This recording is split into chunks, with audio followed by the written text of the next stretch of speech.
Hi, and welcome to another edition of B.E.P Talks, where B.E.P brings you amazing people from around the world, the cross section of the world, people who are experts in all different kinds of areas, who are going to share information that can impact you personally, professionally, probably both, all of it based on their beliefs, their experiences, their passions.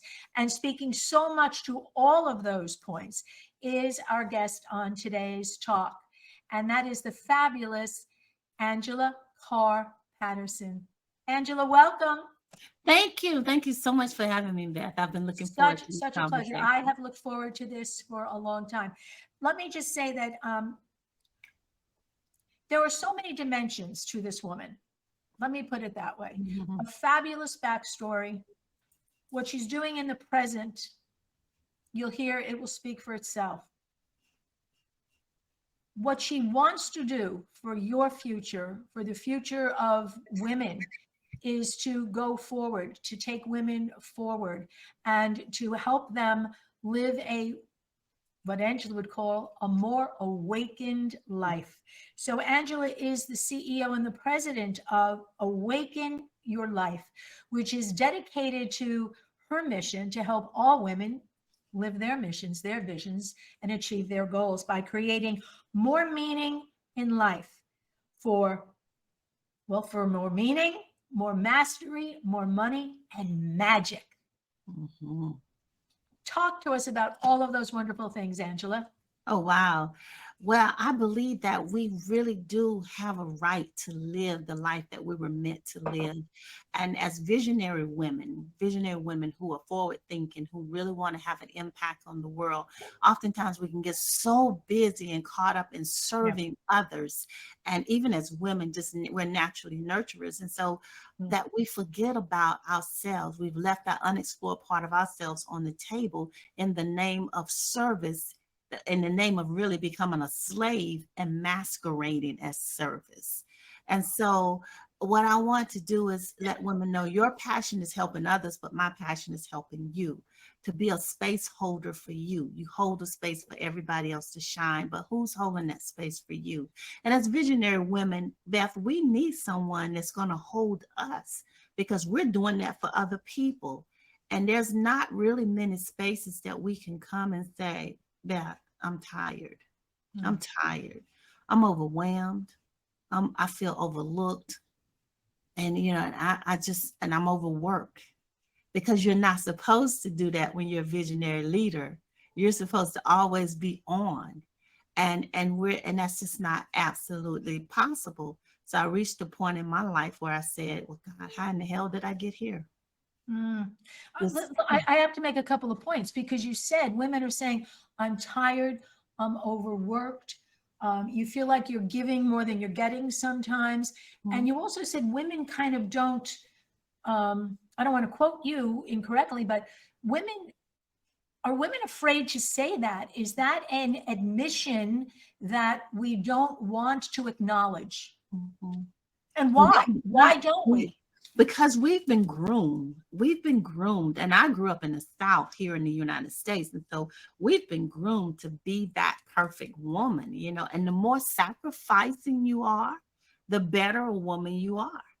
The more you give up for your so someone else to have that you wear, and we wear these badge of armors as if there's some type of award because I stayed up 10 hours to take care of the baby, take care of the house, take care of my work. And we wear this stuff as a badge of honor.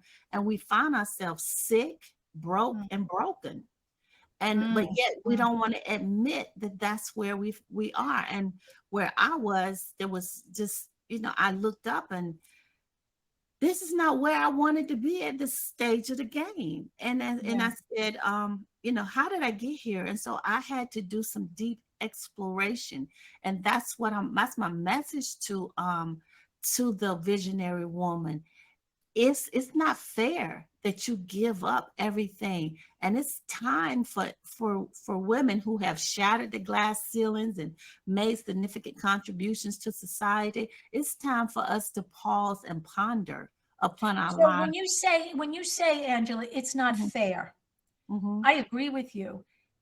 It's mhm. also not necessary. It's not necessary, but that's the way we've been taught. Grind and hustle, you know, But and do we put a lot of pressure on each other? Do we women put put a a lot of lot of pressure pressure on each on other. each other so that it almost, I remember years of people being an entrepreneur and a working woman, and women who were blessed, they had a different job than I had. They were in the house, they were raising children, and Mhm. they almost felt or sounded, or I inferred it, that they sounded defensive about what they weren't doing, that it became like this competition, that the more it hurts, the better a woman you are. Yeah, How yeah. do we get over, how do we get over that? How do we get past that? We have to get to a point to where I got to a point to where it was just like my giver blank was broke. It just, you know, it was just like, listen, no one loves a martyr. No No. one really loves a martyr. And why are you doing this to yourself? And so when I took control of my life and said, you know what, this is not what I want anymore. I want this. Mm. And I this is not what I was making decisions and choices based on everybody else's idea of what my life was supposed to look like until I had lost who I was. And when my girlfriend Pam Mm. said, asked me the question that literally changed the course of my life, she said, Angela, what do you want? And I was like, well, up until that point, no one ever asked me that. No one really asked me, what do I want? What's best for the kids? What's best for your husband need? You know, no, but no one ever looked me in my face and said, what do you want? And that at that point I couldn't answer, because up until then, all of my decisions was based on what everybody else's wanted, including what kind of movie I watched. Something as simple as that, you know? And I really began to ponder that, and I realized I didn't know what I wanted because I didn't know who I was authentically. And our pain will never heal until we heal our misplaced sense of identity. Right, right. And you've mentioned a couple of words I jotted down here. You said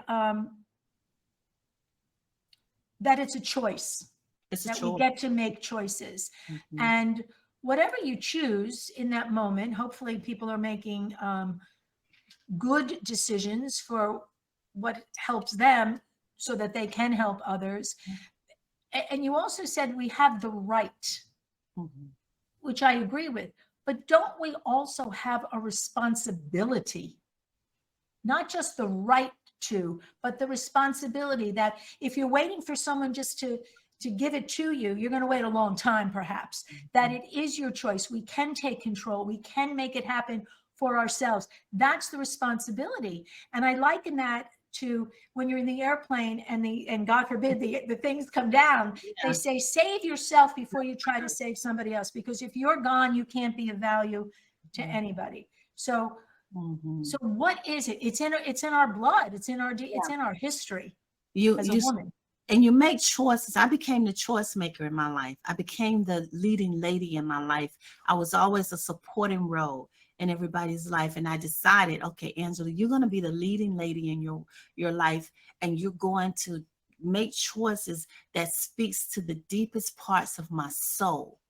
And here, what I realized was, as I became embodied that woman who was the truest version of myself, it became a ripple effect, because now I bring to you, Beth, the better version of myself, the grandest, better version of myself. So that truly is loving you at a deeper level, because I'm giving you the best part of me instead of the outworn, overworked, overlooked part of me. You don't win when I give you her, and I don't win. So now that really is an act of self-love. Is really an act of love, of unconditional love for those that you care about, because now you bring to the table and you show up as your grandest, best version of yourself, and it becomes a ripple effect, because that energy begins to transfer all around you. So when you change, the world around you changes as well. That is so magnificently put, so beautifully stated. That is so true. I've heard women say, I'm sure you have too, I give till it hurts. Mm, Well, it's supposed to feel good to give. mm, mm, And when you give, the cup is supposed to fill itself back up. Is it not? So that you can continue to give. And I've said to you, you cannot give away that which you do not have. You Mhm. can't make someone else happy if you're doing it with an unhappy feeling about it. It's just, it kind of diminishes the whole point of what it is you're doing, doesn't it? It does, because I have a saying that I give to others out of my overflow. The full cup is for me, and an empty cup serves no one. So I don't even give you out of my full cup, because that's for me. The overflow. My grandmother, she used to love to drink coffee, and she loved the cup and the saucer.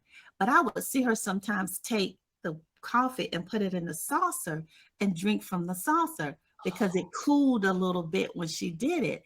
And I was like, okay, so now, so what I do is I serve you from my saucer, the overflow, and I drink from my full cup. And I never try to give to anybody or myself from an empty cup. And we're not supposed to. We're We're not, not you know, supposed when you said that about the saucer, I remember my own grandmothers, they did the same thing. And you know what? I wonder if it came from when they were growing up and going through harder times and the depression and what have you.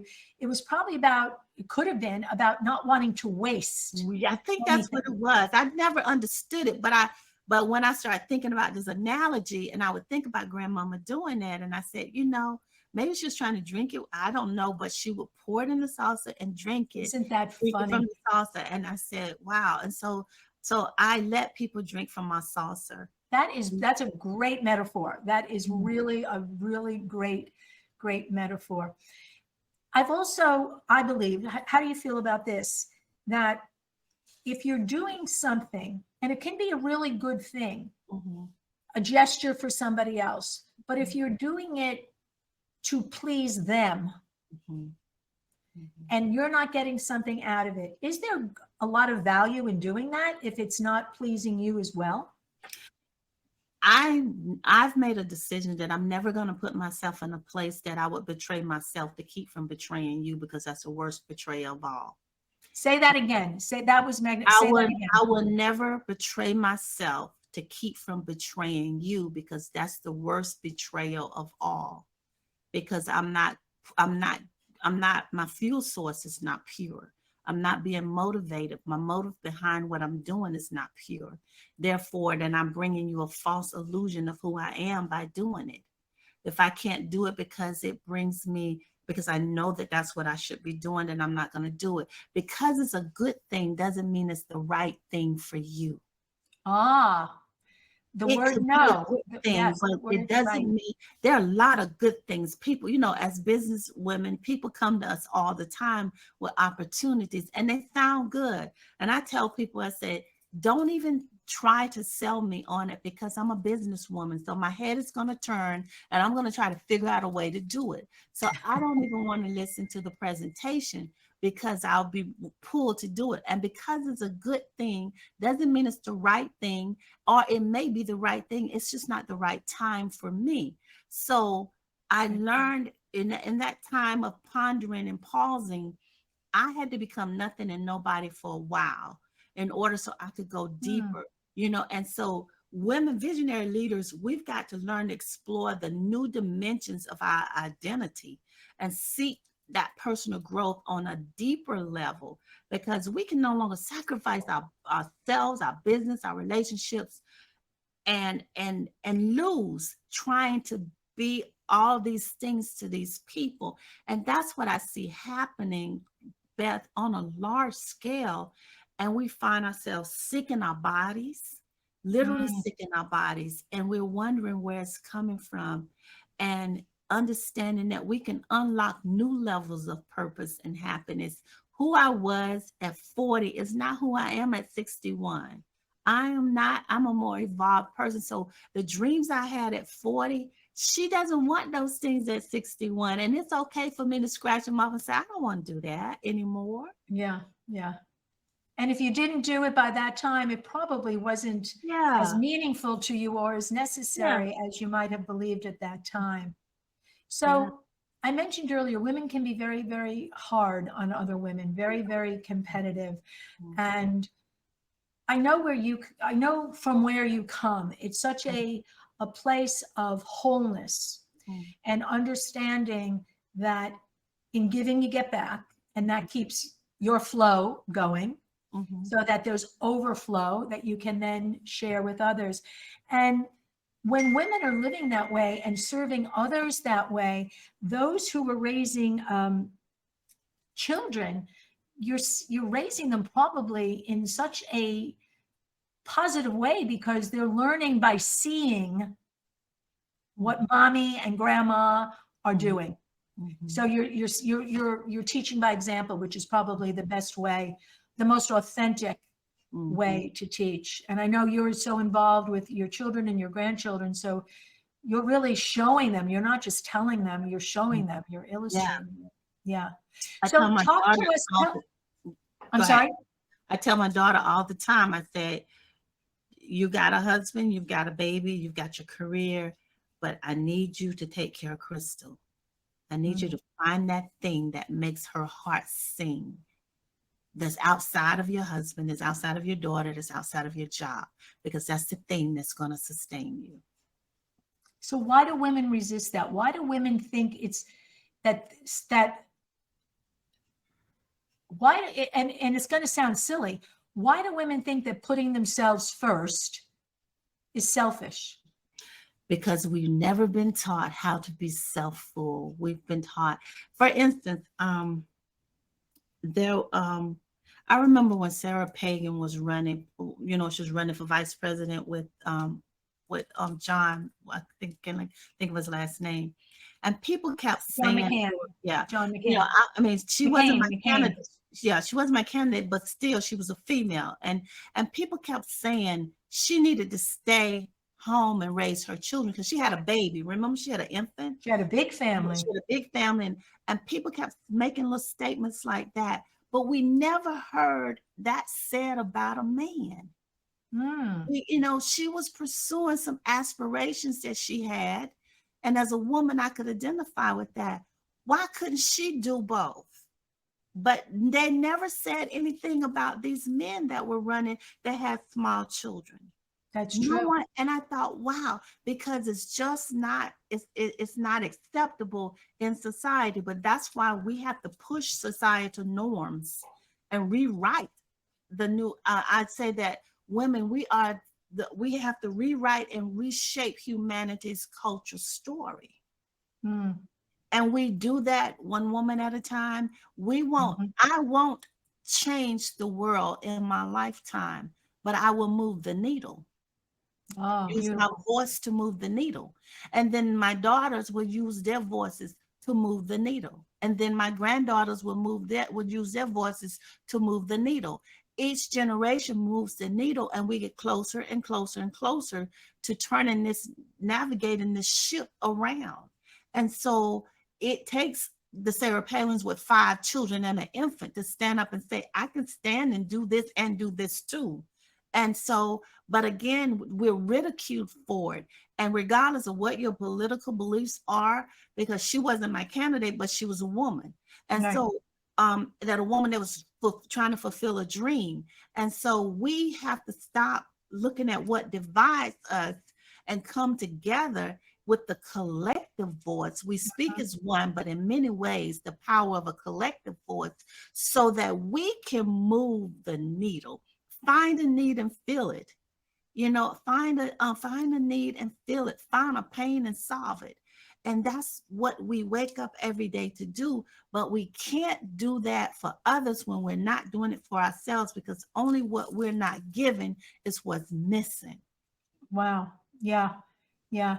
The point that you made about, the different standards, the double standards for a man and for a woman, and to using her as an example, Sarah Palin, that she was a public servant because being a woman and being a natural nurturer and having a large family and having a child with special needs, she came from a very empathetic place. She understood what others who did not have all of that combination of circumstances could never understand.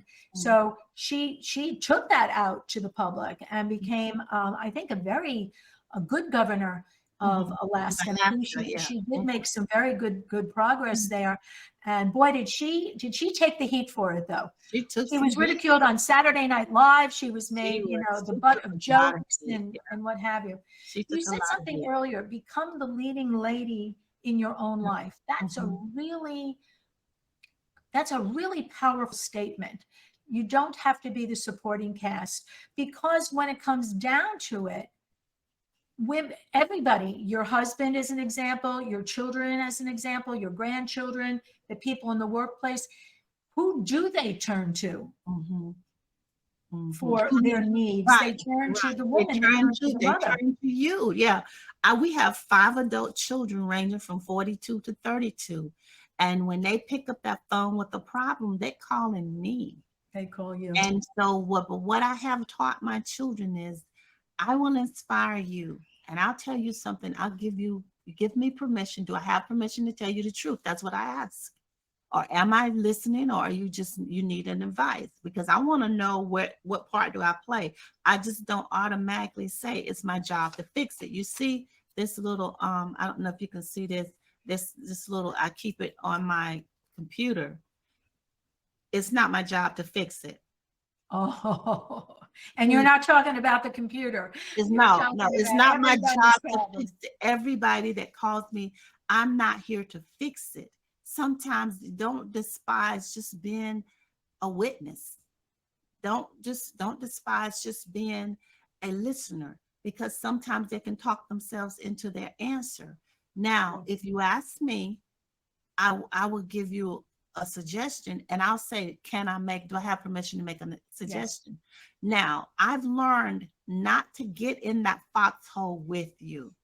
I will put a ladder down there and you can climb up, but I'm not coming down there with you. I got my own foxholes I got to come out of. You are brilliant. That is so great. You know what I'm thinking of? Were you ever in a situation where you've been invited to be a guest in somebody's home, and you go, and Mhm. you probably bring a lovely bouquet of flowers, or a nice bottle of your favorite wine, or a lovely candle or something, a dessert, Mhm. and you get there, and you feel this negative energy all around you. Like, do they really want me to be here? They Mhm. look like everything they're doing, to set the table, to serve the food, to have conversation, is a struggle. Mhm. And I've been in that situation, with people sometimes very near and dear. And I'm thinking, oh my gosh, I feel so uncomfortable being here, because I don't feel like they really want me to Mhm. be here. Mhm. And I'm kind of feeling that with what you're saying, is that when you feel put upon, you're not serving whoever it is. So here you have invited guests in your home, and you're making them feel unwelcome, Mhm. as an example. Mhm. So if you say, this is an opportunity for me to serve a lovely meal, to have nice conversation, and even if it's just for the next 2 hours or so, Mhm. be part of it, be present with them, Present. enjoy the conversation, enjoy the meal. Mhm. And then afterwards, whatever happens, of course, happens. Mhm. But it's about trying to be, I think some people want to make everything they do look so difficult, so that they're so beaten down upon. And what's the point? What's the point? Nobody's enjoying the moment, whether it's a dinner party, a business meeting, just being in the house with somebody. Mhm. So I want to, that was a little aside thing, but the thing about that thing you have on your computer, I'm not here to fix it. Mhm. For someone like you, Angela, who is in constant flow Mhm. and has so much overflow, Mhm. my feeling is that you probably are fixing things by being available to people, Mhm.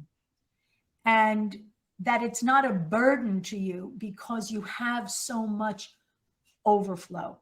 They're not taking from you, you're giving from your abundance. Mhm. Does There's a space that I try to live in, and I try to stay in that space. So in the mornings, Okay, who am I in the mornings? Masters determine who they're going to be early in the morning.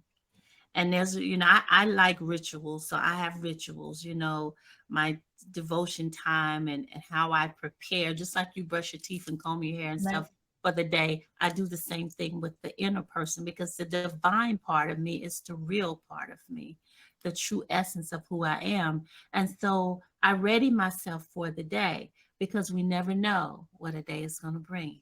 That Tuesday that my mom died, I didn't know that afternoon she would be gone.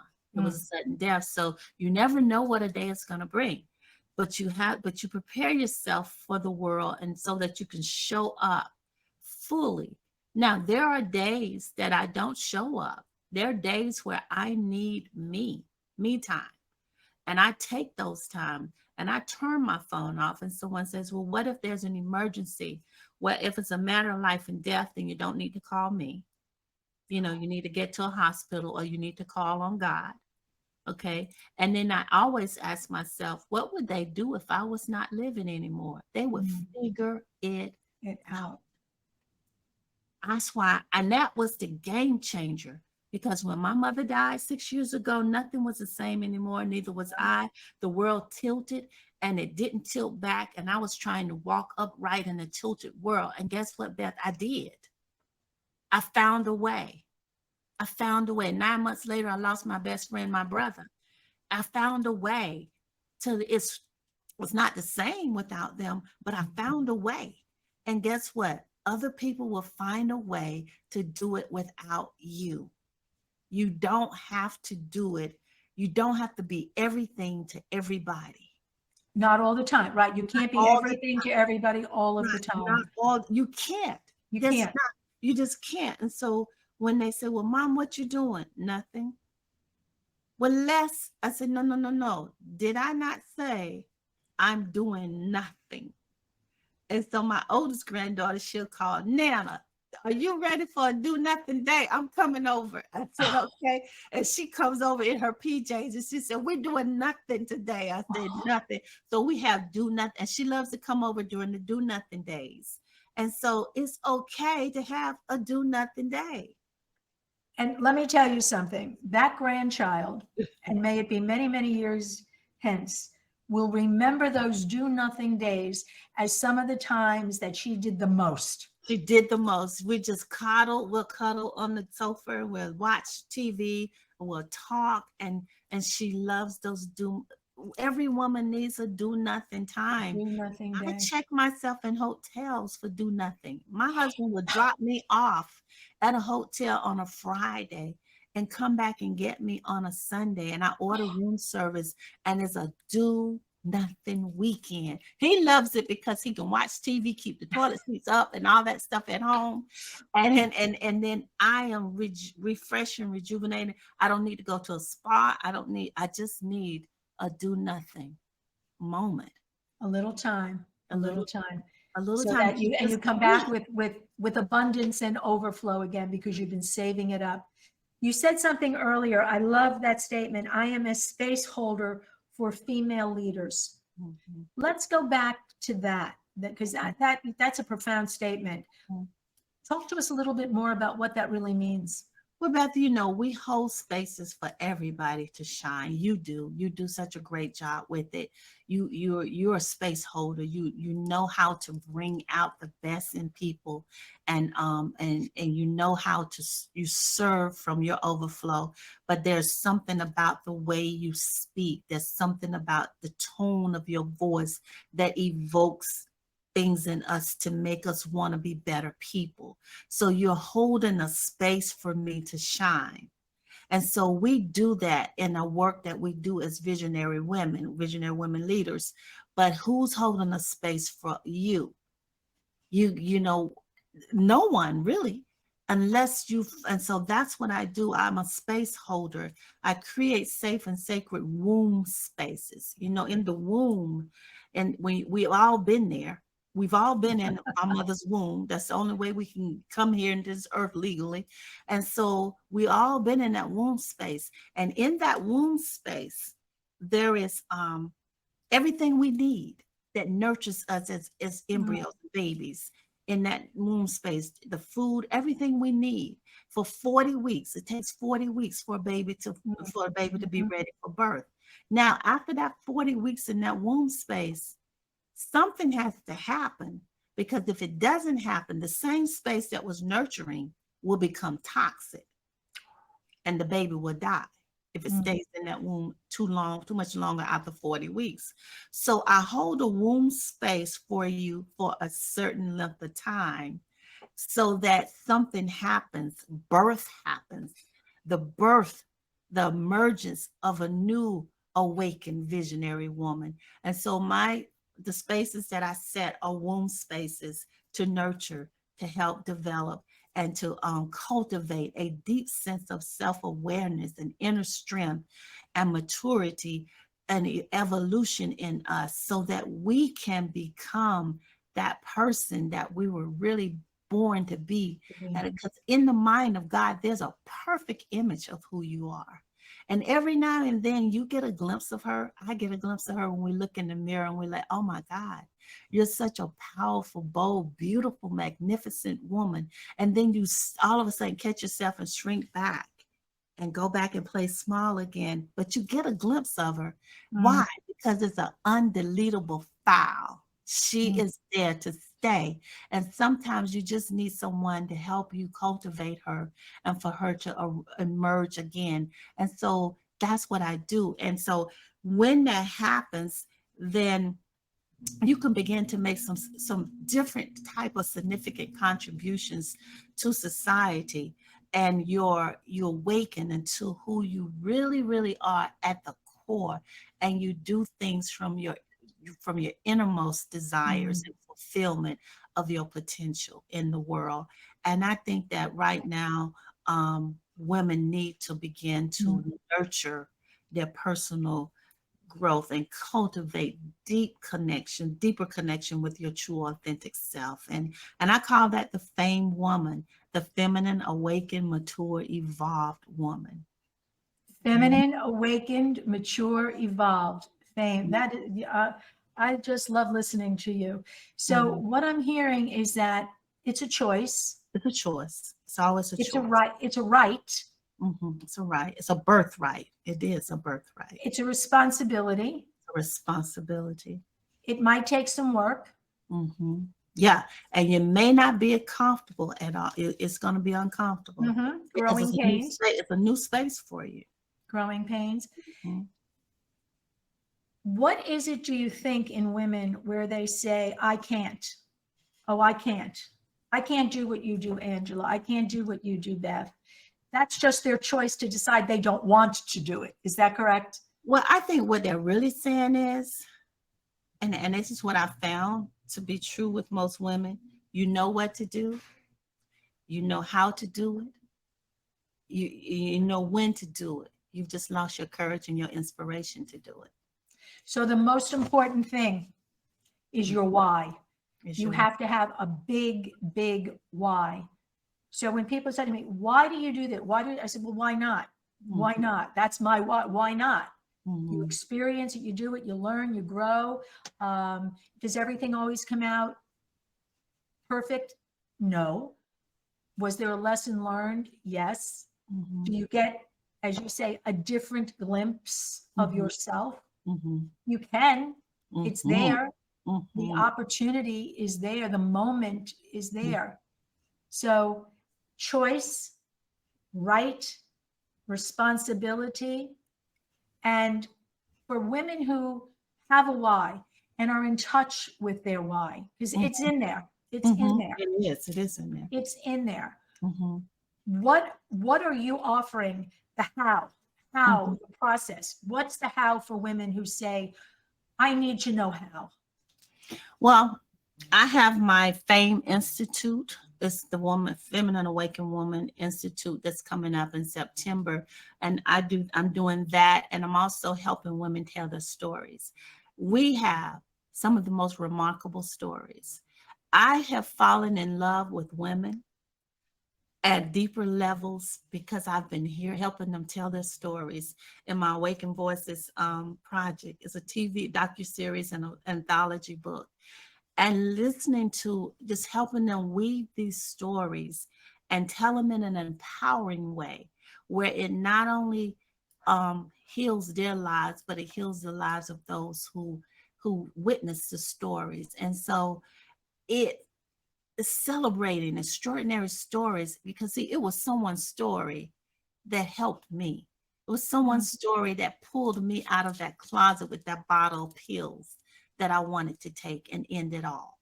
It was someone's story that helped me, that inspired me, that said, you went through it, then and you got on the other side of it, I can too. Our stories, it's not about what happened to us, it's about the meaning we give to what happens. And through this project, that's what we're able to do. We're able to pull up and unearth and give new meaning and write a new narrative, so that we can share it in a way that we give your story new life. We give your story a voice. And so that's what we do. And we just finished season 1 and book 1, and that's going to be coming out. And it's a 6-month process, but it's really, and the sisterhood that was formed with the women, it's just amazing. Again, tell your story, evolve and emerge and show up fully in your brilliance and your magnificence and your divinity and femininity, because that's where your power lies. And so it doesn't matter if you work with me, Beth, or whoever, but understand that you can't do it by yourself. You were never meant to do it alone. It's the power of the collaborative effort, because see, I need Beth to be able to call me on my stuff when I don't know that I'm going left. She needs to love me enough to say, no, no, no, no, no, you can't do that. You need people that can say no to you. And that's what sisterhood is about. Yeah. It's not about us having these, I call them pissing contests, where we're just trying to compete about what you're doing. You know, I don't even carry business cards anymore, because I don't want you to ask me what I do. I want you to want to know who I am. Angela, you should be like at a pulpit, because you have like this ministry feel about you. You have this, and you've used the word divinity a couple of times, because I know that comes authentically from you knowing truly who you are and what your mission here is. God-given, the choices that you made for yourself. And I think the biggest takeaway, viewers, please understand that you have the right, you have the responsibility, the choice is yours. That you have someone like Angela Carr Patterson, who brings her beliefs, her experiences, her passions. You hear it in her voice, her words. They dance. They so dance. And we want to let people know how to be in touch with you. And all they have to do is go down and click this white bar here, and it's going to take you to a closer connection with Angela, where you can speak with her, where you can work with her, where you can learn about her courses, where you can engage her in coaching.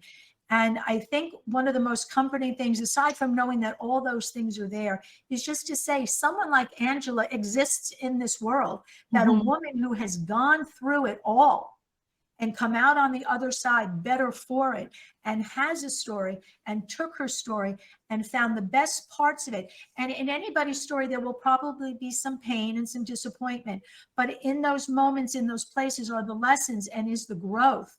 And when you can come out on the other side of it, that is a story that is worth sharing. It is worth hearing. And for all of us, we each have a story. It's a story worth telling. It's a story worth sharing, even if you share it with one person at a time, because it will go. It will grow. And as Angela herself said, one of us might not change the world, but each of us can begin to move the needle just a little bit. And in that collective conscious is where things that we dare not even to dream are possible and happen. And happen. And it's thanks to someone like Angela. You are You are so inspiring. You are so motivating. And I say to everybody, please click here, go learn more about Angela. Angela, any parting thoughts or words here? Thank you so much, Beth, for having me. I always love talking to you from the day we first talked. And so it's always been, we just flow, and it's just a natural flow with us, always has been. And I just thank you for this opportunity to share with your audience. And I just want women to know that you're powerful beyond what you know. And because if you got a glimpse of who you really were, it would probably scare you. But I just want you to live an awakened life where you can be true to who you are. Say no more to letting somebody else control your life. Stop living your life based on everybody else's agenda, and become the leading lady and the choice maker in your life, and watch the magic happen. And you know what they say about magic. My son says, Mama, you know what they say about magic. You can't turn it off. No, and why would you want to? So you have all just heard it from the master herself, Angela Carr Patterson. Thank you. Beliefs, experiences, and passions that have changed her life and can help you change yours. And then we all can help change the lives of others. So thanks so much, Angela. Always a blessing to talk to you. Thank you for your very kind words. And to everyone here at B.E.P Talks, may your best always be yet to come. We believe it is. We believe that it does get better and better each day, and that overflow just increases. So I look forward to seeing everybody again. So until the next time we talk, may the best always be yet to come. Thank you so much. We'll talk again soon.